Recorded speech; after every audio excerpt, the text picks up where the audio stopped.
مستحيل مع هاد الوصفه هادي، مع هاد الصباغه الطبيعيه يخرج لك اللون ديال الشيب برتقالي. مستحيل، غيخرج لك اللون البني الشوكولاته، البني الرائع اللي كتقلبي عليه من زمان.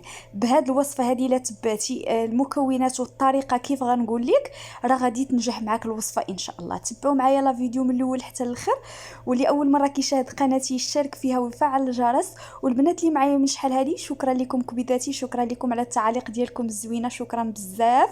ودابا نبداو على بركه الله باش نحضروا هاد الصباغه الطبيعيه اللي هي صباغه طبيعيه كتغطي لينا الشيب، كتلون لينا الشعر، بالاضافه للتقويه وتكثيف الشعر.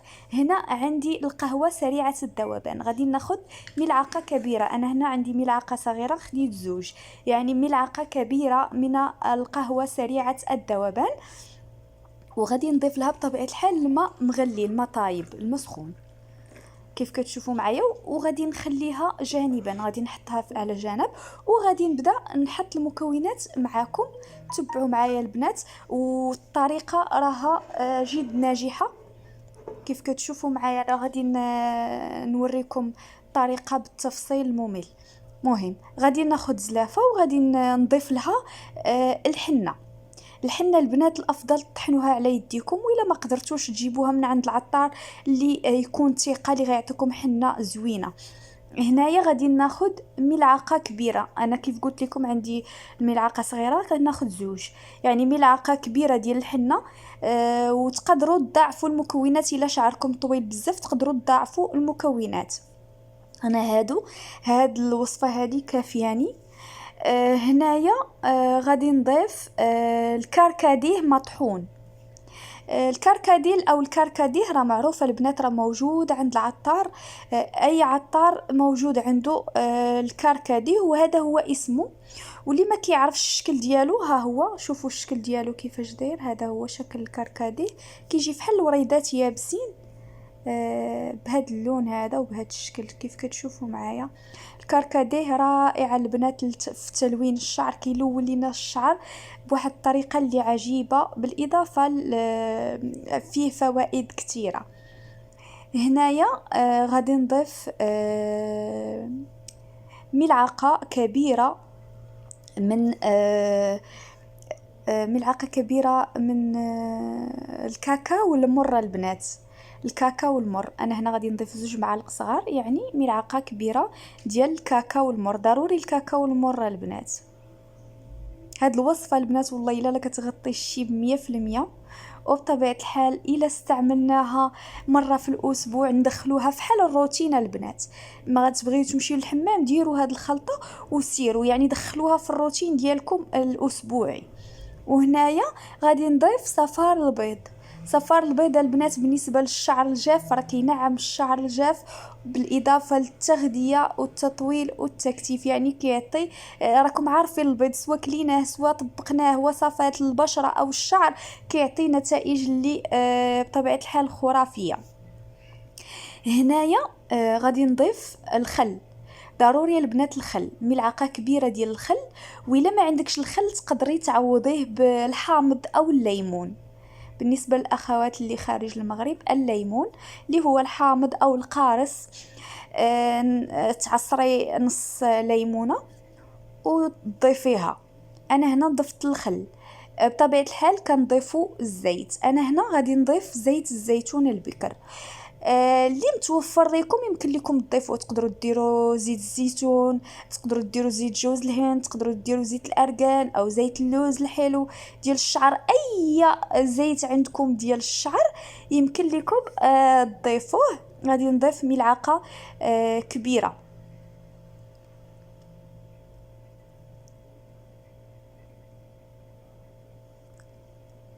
هاد الصباغه البنات والله الا كتلون الشعر بواحد الطريقه اللي عجيبه. وهنايا غادي نضيف هاد الخليط الاولاني تدريجيا، غنبقى نخلط ونضيف حتى نحصل على خليط متجانس.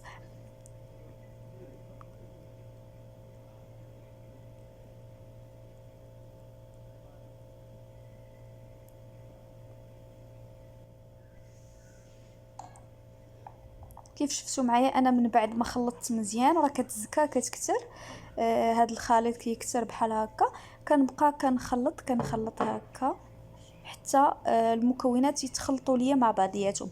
والطريقه كيفاش غادي نطبقوا هاد الوصفه هذه، المهم كنخليوها تخمر ساعتين البنات، كنخليوها واحد الساعتين. ومن بعد كنمشطوا الشعر ديالنا، ضروري مشطوه. وخذوا ديك البانسو ديال الصباغه بحال غتصبغوا شعركم في الصالون، تشدوا تعمروا الشعر ديالكم، وخصوصا المناطق ديال الشيب. يعني تفزقوا شعركم مزيان بهاد الصباغه هذه. ما تخليو حتى شي شعره بلا صباغه، ضروري كثروا البنات، كثروا هاد الصباغه على الشعر ديالكم. وخليوها حتى تنشف، خليوها على الاقل 4 ديال الساعات. ومن بعد كتغسلوها في الحمام. بطبيعه الحال بالنسبه للبنات اللي كيقول لك صفار البيض يخلي لينا الريحه ما زويناش في الشعر، تقدروا ديو معكم واحد الماسك ديال القهوه. ماسك القهوه كيفاش غنديروا له؟ غتاخذوا غير القهوه، غادي تغليوها وتقلوها، يعني ما تكثروش الماء، وتخليوها تغلي مزيان ديك القهوه، وتديوها وديروها في الحمام. اخر حاجه ديروا هاد ماسك ديال القهوه. نهائيا ما غاديش تبقى صفر البيض، ما غيبقاش الريحه ديال البيض نهائيا. وبالاضافه كتعطي واحد اللمعان للشعر وواحد القوه اللي عجيبه. وبالاضافه للتطويل البنات، القهوه راه جد رائعه للشعر ولا للبشره ولا للجسم، لها فوائد عديده. بالنسبه لهاد الصباغه نقدروا نديروها مره في الاسبوع، كل اسبوع ندخلوها للروتين ديالنا ونطبقوها على الشعر ديالنا، وهكا غتعطيكم نتائج اللي روعه. وبالنسبه للاخوات اللي صابغين شعرهم او لا دايرين لاميش، ممنوعه عليكم هاد الوصفه هذه. اي وحده صابغه شعرها ما ديرش المواد الطبيعيه، خصوصا الحنه، راها ما كتوالمش مع الصباغه الكيماويه. ضروري اللي كصابغه شعرها تبعد على هاد الوصفات اللي داخله فيهم الحنه. صافي، من بعد ما خلطت هاد المكونات كيف قلت لكم، غادي نخليوهم ساعتين ومن بعد نطبقوهم على شعرنا.